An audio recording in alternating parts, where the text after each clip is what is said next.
Don Kaufman here, doing the weekend update for Theo Trade, June 27th, 2020. Are we starting to see a second wave of selling inside of the broader markets? We're going to look at that much more in detail. It is critical to understand the forward look of this next week of trade, and we're going to do just that. First and foremost, a little bit of recap and some of the action of last week. One of the first things I want to really kick this off with is ranges are just absolutely rocking inside of the S&Ps, including, of course, overnight trade, NASDAQ as well. But when I'm talking about with ranges are rocking, let's just zoom in. I mean, listen, you got 5 trading sessions where you're seeing in many of those trading sessions, ranges in excess, again, in excess of like 100-point plus moves in the S&Ps. Listen, I just don't think that traders are giving nearly enough credit to the sheer magnitude of some of these ranges. Now, granted, not everybody that tunes in to Theo Trade, one of the weekend updates or the daily updates, all right, not everybody necessarily is in tune with the S&P futures, but the S&P futures, again, they drive order flow, and some of the moves are absolutely occurring overnight. Nevertheless, if you just look at like Friday's high to low, you have a 90-point move. I mean, again, we're seeing consistent ranges, 100-point ranges, 90-point ranges. Your smallest range here, but still my heart. We only had a 75, 80-point range, on Thursday's trade. And it's, again, this is a critical sign. I think that, again, that's being missed by most traders, whether you're trading intraday or whether you're positioning yourself. The market's actually throwing off huge volatility signs over here, which is exactly my next topic is Volatility Speaks. Before I get into Volatility Speaks, though, I also want to reiterate some of the wild ranges that you've seen in the NASDAQ. Listen, this is just, kind of on the peripheral that I'm displaying some of the ranges. The NASDAQ is, again, the NQ is a $10,000, dollar product. And it is continually throwing off, 200, 300-point ranges on a day-to-day basis. People, I'm telling you, do not overlook those ranges. And the reason I'm stating that is, you're throwing off, 5, 6, 7 days in a row, a 2-point, or 200-point range. Even I'm having a tough time with that. You're throwing off this 200-point range. What's not to say, you're going to get an outside move there where you get 2 or 3 deviations. I think you can fully anticipate, and this is where I'm going with this. I think you can fully anticipate, 500, 600-point moves inside of the NASDAQ before some of these ranges start to die down. And that's even with, we're coming into a holiday trading week. I'm going to discuss that momentarily here as well. Even with the holiday trading week, listen, July 4th is coming. At this point, it's not going to make any difference in terms of dampening down volatility. Not like anybody's going anywhere right now. So again, expect wild ranges to persist in the marketplace. I wanted to kick off with that because I just don't want you to get caught in some of what I would interpret as hideous crossfire that is about to happen inside of the broader marketplace. You look at the S&Ps, they throw off, 90, 100-point ranges. You get an outside day. An outside day is going to look like 200, 300 points in the S&Ps. Yeah, that's right. Put on your big boy pants. The next thing that I want to describe over here before we go too deep into any analysis of the marketplace is Volatility Speaks. And I'm actually a little bit surprised by this, and I'm going to take you into detail because this can actually help you with, you're a little bullish in the marketplace, you're a little bearish in the marketplace. So we're going to look at a number of the different volatility products to kind of kick off, again, this weekend's update. We warn you a little bit about some of the ranges. But the point that I want to make, what volatility is actually telling us, here I'm looking specifically at volatility futures. Now, not everybody that tunes in, again, is a geek and looks at, volatility futures. The point that I want to make with the volatility futures, because they really do speak to you, you have to look at like the active vol contract, which is roughly, and I'll just put it down here, 34.45. Then I want you to look at the next contract out that actually trades volume. So you have a contract here that trades volume. The next contract out that trades volume, of course, is going to be August. And that one's sitting roughly at the same thing. It's about 34.3 3.8. And the reason I'm like, I'm a little surprised by that, and you go out to September, bumps right up to like 34.17. When I say volatility speaks, what I'm showing you here, some people, there's contango, there's backwardation. Right now, the volatility is completely and utterly flat. And we're just at a definitive kind of like, inflection point in the marketplace where volatility right now is saying, is this bullish or bearish? Okay, this volatility right now couldn't be any more neutral, okay, to the tune of the marketplace, meaning that we could explode higher, we could explode lower. Listen, you can't discount the fact that these volatility numbers are incredibly high. Whether it's July, whether it's, Augie, whether you're looking at, SEP, those volatility levels are incredibly high. But I would have anticipated with some sell-side activity that occurred on Friday, and the S&Ps are down another 2%, neither here nor there. I mean, for the most part, everything that happened this week pretty much came down to Friday. There's sell-side activity. So what? We're down another 2%. I mean, the week net, not hideous. The S&P fell 3.3%, and the Nasdaq just edged lower, maybe 2.9%. Nothing too hideous on the week. Again, most of the sell side activity persisted specifically into Friday. So these volatility futures being flat over here are still denoting, this is anybody's marketplace. And we've come to kind of a key inflection point. Now, if you look at other indicators, like, listen, the VIX is not telling you anything. The exact same thing as the vol futures. I will give you one little tip, though, over here. If you look at the VVIX, I mean, we're still trading out here in Neverland, which is roughly, 128, 130, right in here above 110. That's kind of your critical level, and I can't stress this enough when I bring up the VVIX. So the VVIX, for those of you that are a little newer, it's the volatility index. And if you look back at the history, there's only a history of the VVIX till about 2012. So I'll bring up the full Monty in here. We'll bring up a time frame. We'll knock this out as long as you can possibly go. But we're in a higher VVIX period right now, sustained higher than in any other point since the VVIX has been tracked. So, I looked at things like VVIX all the way back in like 2008, and we're now at a sustained VVIX above roughly 110 for more consecutive weeks than we were back in 08. The reason that I elaborate upon the VVIX, what this basically is it's traders that are typically like institutions and so forth, they may hedge using the VIX. What drives the VVIX? It's the volatility of the VIX. I mean, the VIX is the volatility of the SPX. So if you look at the SPX and you look at its options, because it only has options, that would be the VIX, right? And it's giving you a measurement of like 30-day vol in the SPX. Well, the VVIX is the 30-day vol of the VIX itself.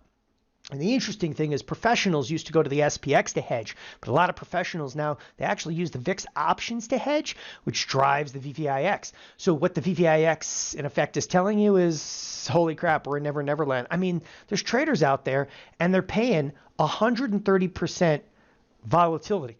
That's what they're paying to hedge their portfolios, which indicates there's still a tremendous amount of risk in the marketplace. I don't want to say sell-side activity, but there's absolutely tremendous risk in the marketplace, and you cannot overlook what that VVIX is saying. Above 110 is what we call the VAMA zone. By the way, VAMA is also kind of indicates volatility of the volatility, and when you're above 110, yeah, it's serious out there. We dropped below it for a brief and fleeting moment, but up in the 130 like level, again, it's Neverland out there. So volatility, speaking volume, still highly elevated, but in the shorter duration, the volatility here is completely and totally uncertain as to market indications, and we're going to keep a very close eye on that, and I'll talk about more of the implications of volatility as we move forward through the week. On Monday, we'll probably have again a better feel for what these vol futures are going to look like. All right, the next aspect I want to bring to your attention, I think this is going to be of huge assistance in this next week of trade. If we take a look over at the SPX, so the SPX closed just north of the 3,000 level. And maybe it's a critical level. I don't necessarily put too much weight into the 3,000 level other than the psychology of it. We'll come back a little bit to levels here a bit later, but What I do want to point out, and this is it's entertaining, people. If you miss this, you're missing it all. Let me close up this left side bar. The SPX is going to offer this week weekly expirations, okay? But they're every single what? They're every single day. And you're like, wait, what? How is that possible? So in the SPX, we typically have a Monday expiration. Well, of course, we have a Monday expiration, okay? But then you have to have an end of June expiration because there's quarterly expirations as well. So you've got an expiration coming on Monday. You've got the quarterly, which is it's the end of the inning. It's the end of the quarter, which is obviously coming on Tuesday. Then we have a Wednesday expiration, which is standard because the SPX always has a Monday, Wednesday, and a Friday. But this coming week, oh no, there is no Friday. So we're going to have a Thursday expiration. Now, why do I even spend more than 2 seconds mentioning this? And I'll tell you why it's worthwhile to spend time on this, because it's actually going to give you a pulse on volatility every single day. Like this is like a daily VIX. You're seeing like the Monday volatility, the Tuesday volatility, the Wednesday volatility, the Thursday volatility. It is phenomenal. It's phenomenal. I'm going to be talking about this all throughout the course of the week because you got your finger right on the pulse of the marketplace. If the marketplace is going to display any degree of risk at all on Monday, it's going to wear it like a badge of honor on the Monday expiration. Same of Tuesday and Wednesday. I mean, you have literally an intraday VIX, and there's just most people just don't get it. They just don't get it, and it frustrates me because this is the kind of stuff that you need to get, especially if you trade on an intraday basis. I mean, the SPX, the mother of all products, is going to drive order flow to a huge amount of the marketplace, and you can actually see the progression. And I'm going to tell you the exact progression, and why I'm spending so much time on it is simply because if you look at those 4 expirations, what's the progression for the week? I'll tell you exactly the progression. Monday, we're not really expecting a whole lot. And as Tuesday comes, that volatility is picking up. Something's going on over here. On Wednesday, there's a little bit more volatility edging in on Wednesday. Oh, look at the calendar because there's FOMC minutes. And then by Thursday, wow, that's a real spike up in volatility on Thursday. Yeah, it's because we have jobs numbers. Yeah, the employment situation's coming out. And the how many employment situations could you possibly have come out at one time? Well, interestingly enough, on Thursday, you're going to have multiple employment situations coming out at the same time. You're going to have initial jobless claims stacked with employment, the monthly employment, all at the exact same moment. Oh, that should be fun. And you can see it actually inside of the volatility. I mean, volatility, it speaks volumes out there as well. So that's why I wanted to tie in together the SPX options having daily expirations this week. They're weekly expirations, but they're daily. Okay, now let's get down to business. Let's get down to business of what's going on inside of the broader markets. Okay, because what we're starting to see is, again, some big-time sector rotations. Obviously, we got some play to the downside inside of the NASDAQ this week. We got, again, huge ranges in here. But sector rotations and expected moves. One of the first things that I wanted to note, and we'll come back to this calendar here, is we saw full-blown correlation properties several times this week. I mean, we went literally from 50-50 advanced decline lines to the very next day, full-blown correlation. There's absolutely unequivocally nowhere to hide. But when I start talking about sector rotations, okay, what I want you to think about in here is the different sectors. There's sectors and industries, okay, but I break this down very, very differently. So here's the S&P 500 sectors. All right, I break this down very differently. I don't necessarily want to eyeball the sectors other than, on an intraday level. What I want to show you, okay, in terms of some of the sectors, okay, is we're going to actually go explore a few of these sectors on the chart, and we're going to apply, okay, auto expected moves. So to begin with, I want you to take a look at, a major sector that's been in play lately, of course, has been the financials. And we're going to kick this off with a little discussion of the financials and kind of move forward from there. What's critical to understand about this marketplace, okay, at this point in time, okay, it doesn't matter, okay, per se, whether you're bullish or bearish, because that's usually what, we're going up, we're going down. Okay, all right. It's not going to make that much of a difference. What's important, again, is to know if we're going up, okay, what's going to lead us up? And if we're going to go down, what is going to be the driving force behind the down move? And sector rotations helps you understand that. And you're like, I don't get it. Well, get this, okay? here are the financials. Now, I'm going to broaden out your look at the financials before I go too in depth. Here are your financials on a year-to-date basis. And why does that matter? I'll show you exactly why it matters. Okay, year-to-date basis, the financials are off roughly by, 27%. I mean, that's bad. It's really bad. And I was talking about this the other day in a video. Then you look over at something like XLE, the energy sector, it's down 40%. Compare that to the QQQ, okay? And the Qs are actually up 11%. So now I want you to see, all right, on, again, a little bit of a different level, I want you to look at the auto expected moves with me. So you know that the financials have been beaten, okay, and bludgeoned. They've been hit hard. Okay, if the marketplace is going to sell off and sell off hard, the financials, they look apparently like they had a very, very rough week. Why? Well, the stress test came out. They didn't do so well. On Friday, they broke to the low side of the expected move. Now, there's a trade right there.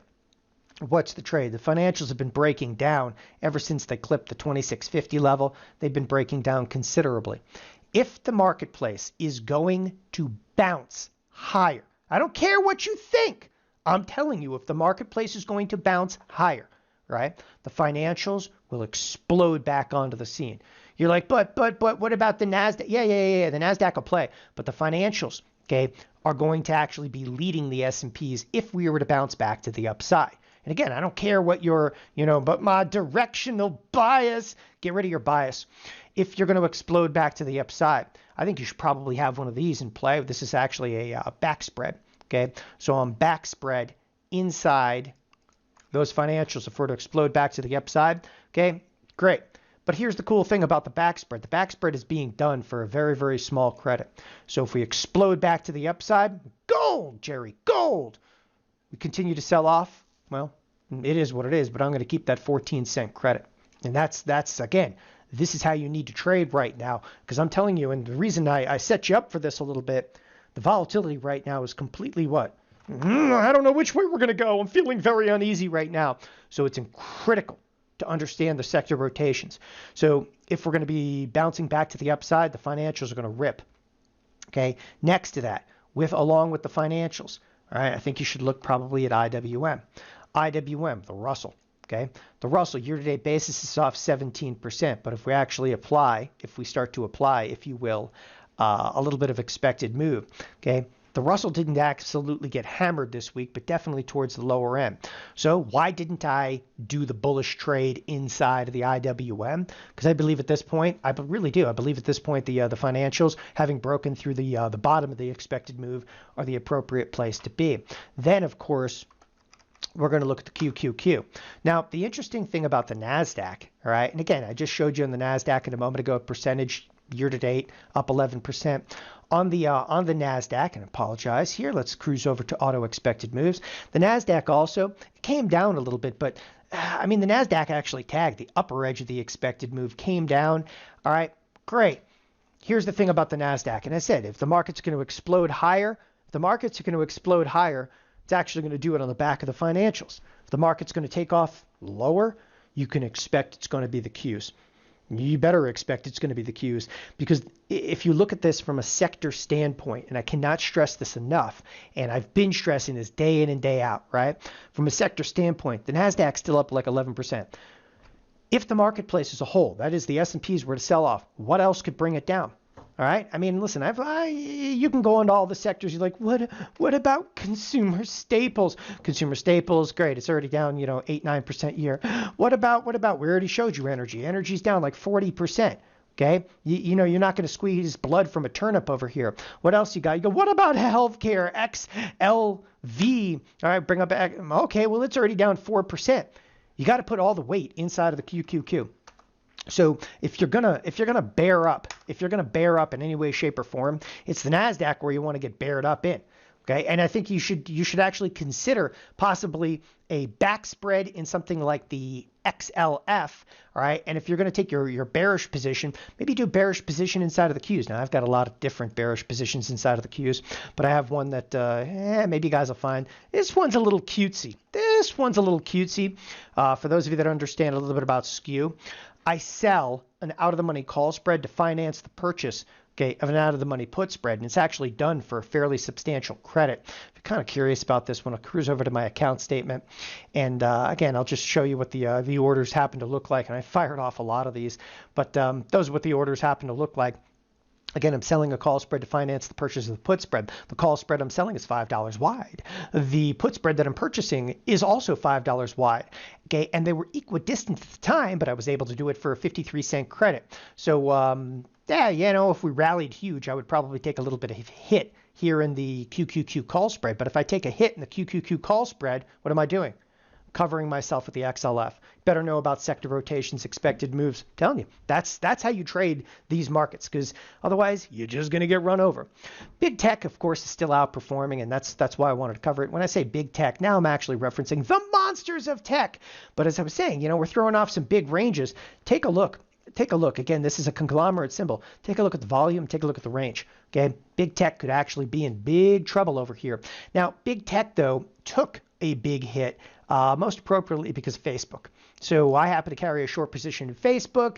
Facebook is rocking. I think it's important Facebook broke through the 220 level. If you are a levels kind of person, again, I'm not a big chart guy. I'm a much more quantitative trader. It's why I talk about sector rotations and appropriate logic for positioning yourself. But in Facebook, I don't mind saying this. I'm outright short. I don't think they have a fundamental leg to stand on.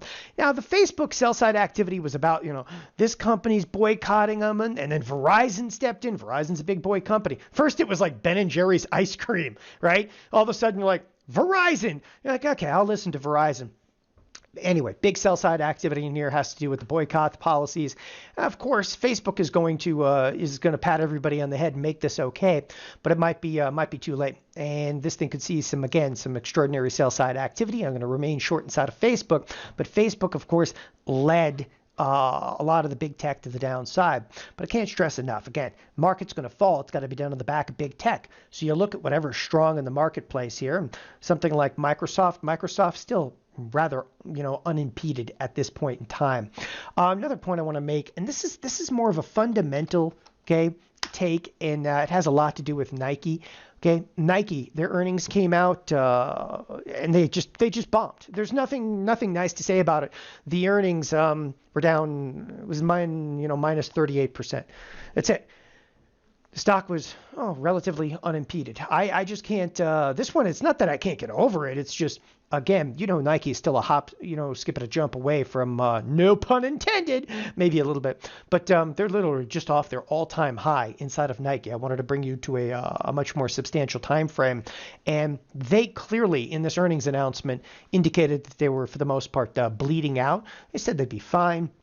Okay, the reason the marketplace loved it is because their online sales, I think, picked up like 75%. Listen, you can make every argument you want. Pretty shocked that Nike held up as well. But Nike, for me, all right, holds a lot of hope for Lululemon. I remain short inside of Lululemon. And again, this is not a short-term position. This is long-term.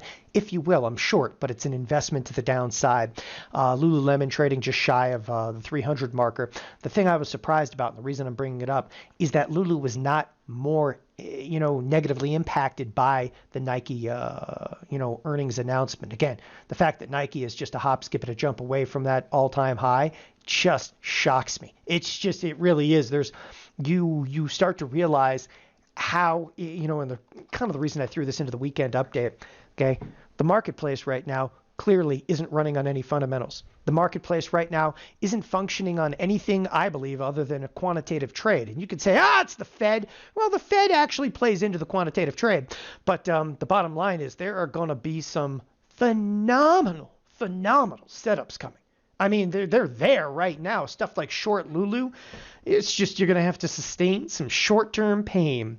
All right, onward and upward. We come to the SPX, the mother of all products. The SPX had some pretty substantial movement in recent, again, trading sessions. But most appropriately, the big move, of course, came on Friday. We almost tagged down to the lower edge of the expected move. Almost got there. The reason I'm emphasizing the lower edge of the expected move, that's because Don had a butterfly laying right on 29.85. I missed. Don't worry, I only paid 25 cents for the butterfly. So let that one fly here a little bit. Right down to the lower edge. This next week of trade. Now again, I want to reiterate, the next week of trade is only going to be a 4-day trading week. 4-day trading week. We have precisely $101 of expected move. The previous week was $112 of expected move. So again, keep your helmets on. This is going to be a fairly wild week. The next thing is the forward look. Okay, this week, know your calendar. It's not often that I mention this, but you better know your calendar. You do have FOMC minutes coming out. I don't think anybody really anticipates anything out of the FOMC minutes. Okay, but they're going to be firing out. Again, there's so much economic data landing in what's a holiday week, and the mother of all economic data lands literally on Thursday morning. Again, the irony of the Thursday morning is you have the employment situation with jobless claims at the exact same time. A couple of note offerings. It's a party, people. That's why the volatility picks up considerably in the SPX later in the week. The next thing, watch those wild ranges. Can't stress this enough. It doesn't look like that much on a chart. It really doesn't. But the S&Ps, including some of the overnight trade, I can't stress to you enough. Throwing off ranges this big. Where's the outlier? Well, it could be something like that. You're going to have possibly 2, even 300-point moves in the S&Ps. I wouldn't be surprised in the next 2 to 3 weeks to see 600-point plus moves fly off inside of the NASDAQ. Again, this is not that big of a move. A little bit of damage was done inside of the broader NASDAQ, but it's negligible. Look for wild ranges to persist over here. Last but definitely not least, gravity points are back in play. Okay, in positioning yourself, if we are to actually crest down to 29.83, and frankly speaking, with everything that's going on here, there's a little bit of a scare. I would kind of assume that maybe even on like Sunday night when the markets reopen, again, Sunday night when the markets reopen, we may just tag right down to 29.83. These gravity points hold huge weight. If we start hitting the gravity points, look for us to ping back and forth. Again, that would actually be some wild and expansive ranges right there. Just because this is a holiday week, okay, we very well could see a kind of a second wave of sell-side activity. My bias does not lie bullish or bearish, okay, in the short term. In the short term, as you saw, okay, in the QQQ, I'm taking the bearish position. Inside of the financials, I've got the big bullish position. They're kind of offsetting one another. But again, we're ready to rock here inside of the marketplace. Be aware of it. Thanks, everybody, for joining us here at Theo Trade. Have a wonderful weekend. Bye-bye.